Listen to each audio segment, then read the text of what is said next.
Good welcome everyone, attendees and speakers to this session of the Royal Society of Biology Policy Late Series.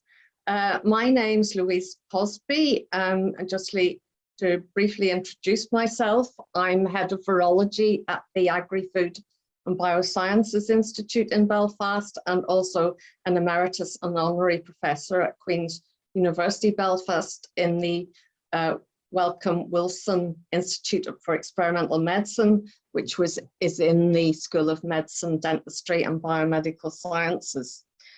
So just to refresh people on what the policy lates are, this series is supported by the Policy Lates Working Group organisers, and that includes the Biochemical Society, the British Pharmacological Society, the Society for Applied Microbiology, and the Society for Experimental Medicine, and the Physiological Society. So the purpose of this series, for those of you who haven't attended before, is to enable knowledge exchange and interdisciplinary and intersectorial interaction on bioscience policy topics. Recordings of policy lates events can be viewed on the FRSB website, so you can go in and look at previous ones that you may have missed, and some of the topics from those include climate crisis, healthy aging, and antimicrobial resistance. Just to advise you, once we get started on our speakers, we will be having a Q&A session at the end. So please, can the audience put their questions in the Q&A box, and we will pick up on those. So that will be at the end rather than after each speaker.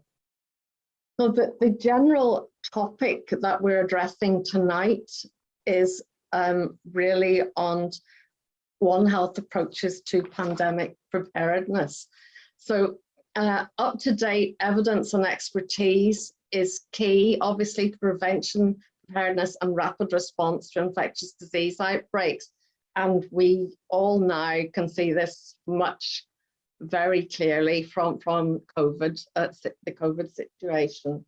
But those of us kind of in the area have known about this obviously for some time.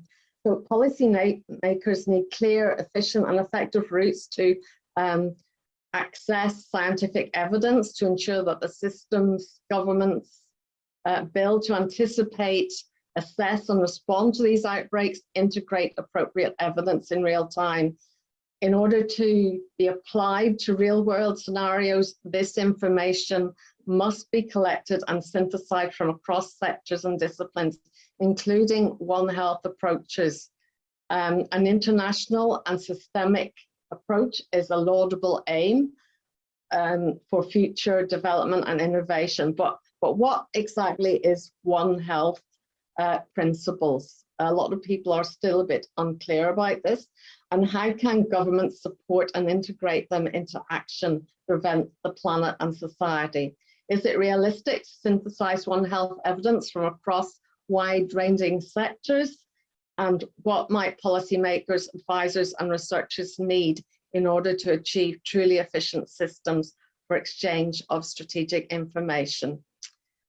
So this online panel discussion will explore how a One Health approach can be integrated into research and policy for prevention of and research to future pandemics. The expert panel of speakers will discuss the challenges and possible solutions facing One Health researchers in carrying out research and evidence to policymakers, alongside those facing policymakers in integrating One Health evidence and expertise into policy-making processes.